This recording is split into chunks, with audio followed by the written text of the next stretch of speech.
Hello everyone, कैसे हैं आप सभी लोग। आशा है कि आप बहुत अच्छे होंगे।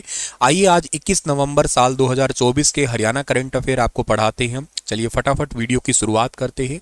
अगर आप लोगों ने कल एक सवाल पढ़ा था तो इसका ठीक आंसर भी दिया होगा आपने। अंतर्राष्ट्रीय टेबल टेनिस महासंघ यानी कि international table tennis federation ITTF के पहले भारतीय राजदूत कौन बने हैं? तो इसका ठीक आंसर आपने दिया था मुझे शरत कमल, ठीक है ना। ऑप्शन नंबर बी इसका परफेक्ट था।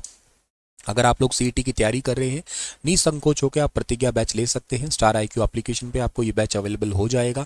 अच्छे से मन लगा के पढ़ना है। अगर आप लोगों को एक एक चीज़ों को क्रिस्टल क्लियर करना है तो अभी जाइए एप्लीकेशन पे, डाउनलोड करिए गूगल प्ले स्टोर पे और इस बैच को आप ले सकते हैं।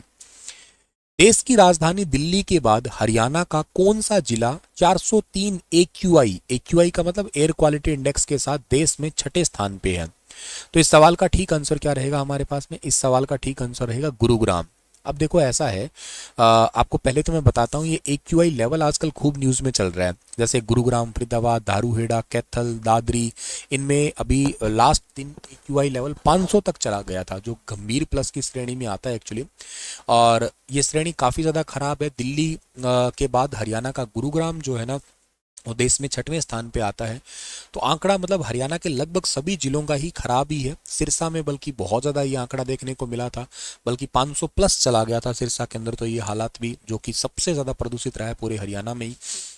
ये AQI का लेवल क्या है सर, ये बताने के लिए आपका ये क्वेश्चन है। जैसे AQI लेवल अगर 0 से 50 के बीच में होता है ना, ये आपका EVS वाले सेक्शन के अंदर पूछा जाता है। और ये क्वेश्चन एक बार जो है ना वो सिविल्स एग्जाम में पूछा गया था, और उसमें ये वाला पॉइंट पूछा था 200 से 300 वाला, ठीक है ना। 200 से 300 वाला, उसमें एक्चुअली ये लाइन पूछी थी कि एयर क्वालिटी बहुत अनहेल्दी है, इसके लिए कौन सा AQI लेवल होगा। तो इसलिए ये क्वेश्चन है आपके लिए, प्लीज़ इसको याद करना। सिविल्स एग्जाम तक पूछा गया है, तो आपको ये इन फ्यूचर किसी और पेपर में ये वाले इंडेक्स पता होने चाहिए। 0 से 50 के बीच में अगर एयर क्वालिटी इंडेक्स है तो एयर क्वालिटी अच्छी है फिर, ठीक है, मतलब नॉर्मल है, कोई दिक्कत नहीं है। 51 से 100 के बीच में तो एयर क्वालिटी ठीक है, अच्छी नहीं है, मतलब ठीक ठाक है, ऐसा नहीं कह सकते बहुत ही बेस्ट हो। 100 से 150 के बीच में हो जाएगा तो सेंसिटिव जोन हो जाएगा और अनहेल्दी हो जाएगी। 150 से 200 के लिए सभी के लिए अनहेल्दी है, क्योंकि देखो सेंसिटिव लोग जो होते हैं ना, जैसे मान लेते हैं कि बूढ़े हो गए, गर्भवती महिला हो सकते हैं, बच्चे हो सकते हैं, जो इनकी इम्यूनिटी थोड़ी कम हो सकती है, उनके लिए अनहेल्दी होती है। बाकी ठीक ठाक चल जाता है। 150 से 200 के बीच में जितने भी पर्सन है सबके लिए अनहेल्दी हो जाता है। और 200 से 300 के बीच में तो बहुत ज़्यादा अनहेल्दी हो जाता है। और 300 से 500 पहुंच जाएगा तो मतलब यूं समझो एयर क्वालिटी बेहद खतरनाक डेंजरस जोन में आ जाती है।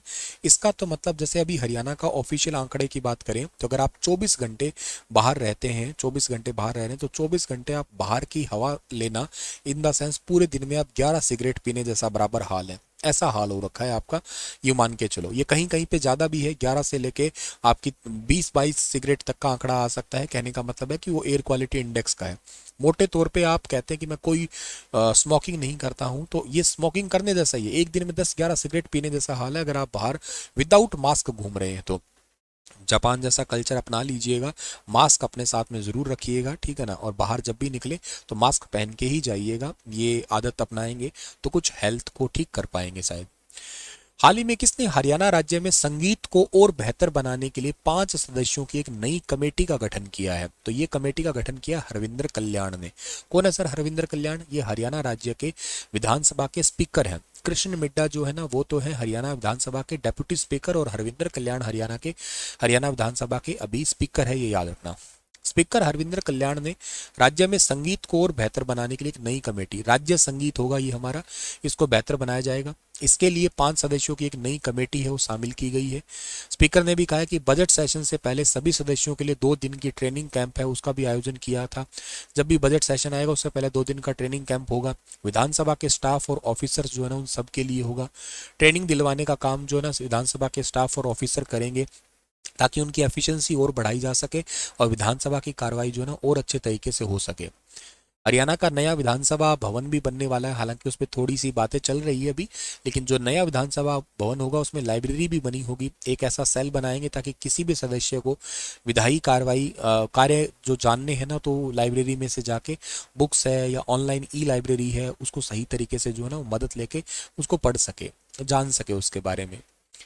हाल ही में हरियाणा में किस बॉलीवुड फिल्म को टैक्स फ्री कर दिया है? ऐसे सवाल एचएसएससी ने पिछले कई पेपरों में बार बार रिवाइज किए हैं, प्लीज इसको याद कर लेना। ये टैक्स फ्री फिल्में पूछ ली जाती है, जैसे पहले एक कश्मीर फाइल करके मूवी थी, उसको टैक्स फ्री किया था, तो ऐसे अभी रिसेंटली द साबरमती रिपोर्ट है, इसको किया गया है, टैक्स फ्री किया है। गोधरा कांड पर बनी है साबरमती फिल्म, इसको हरियाणा में टैक्स फ्री कर दिया है। सीएम नायब सिंह सैनी और केंद्रीय मंत्री मनोहर लाल ने इसको आईटी पार्क में डीटी मॉल में द साबरमती रिपोर्ट है, इस फिल्म को देखा था और साबरमती रिपोर्ट फिल्म को हरियाणा में टैक्स फ्री करने की मूवी को देखने के बाद में घोषणा की है। कई सारे कैबिनेट मंत्री, विधायक सभी शामिल हुए थे इसमें। यह फिल्म 27 फरवरी 2002 को गोधरा गुजरात में हुए एक साबरमती एक्सप्रेस ट्रेन की घटना पर आधारित है।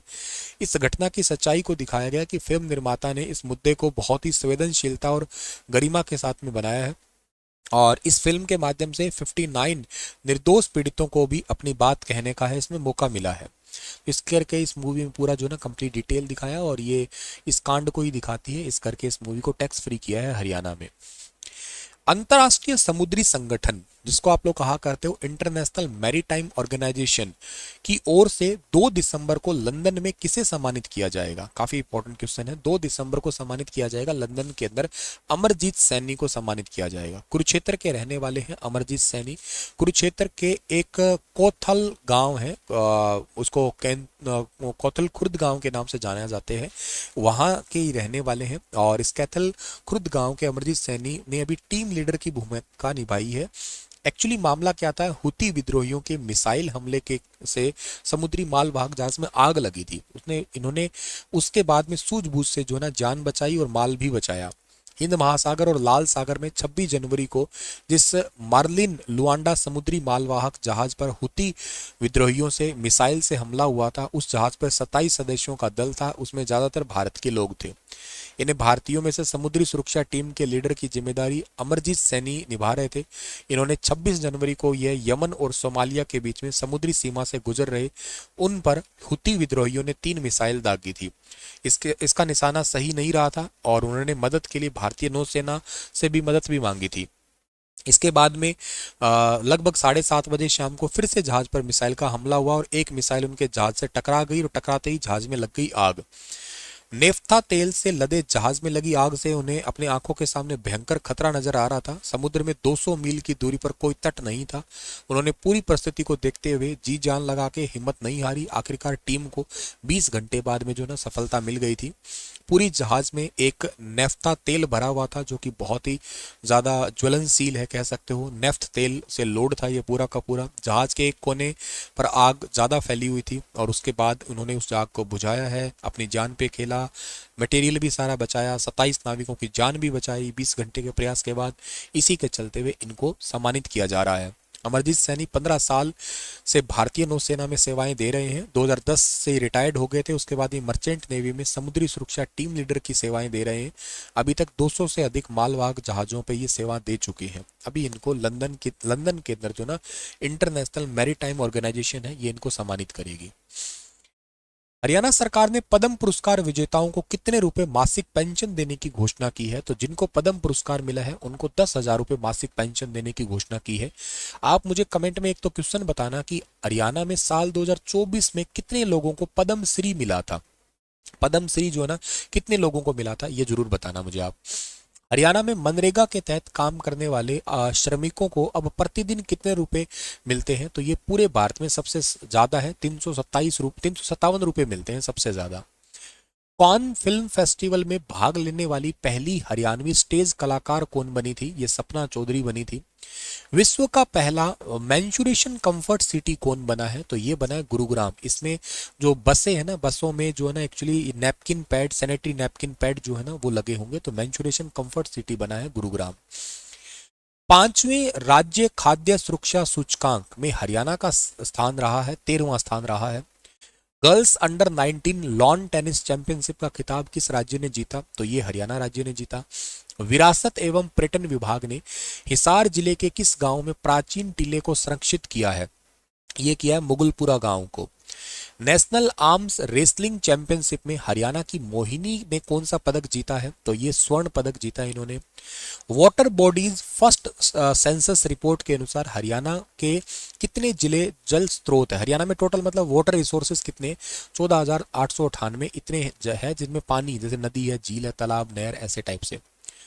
नए संसद भवन जो बनी है ना, न्यू संसद भवन, उसमें रेत ली गई है, वो हरियाणा में कहाँ की क्रेशर का यूज किया गया है? एम रेत चरखी दादरी है। रेत मतलब क्रेशर का यूज किया समझो। हरियाणा में प्राकृतिक आपदा दुर्घटना से में मौत या विकलांगता पर आर्थिक मदद के लिए सरकार ने एक नई योजना की शुरुआत की है, जिसका नाम है दयालु योजना। इस गांव के प्रसिद्ध रागिनी गायक पालेराम दहिया का निधन हुआ है अभी हाल ही में। हलालपुर गांव के हैं ये। जैवलिन थ्रो वर्ल्ड रैंकिंग में नंबर 1 कौन है? नीरज चोपड़ा है।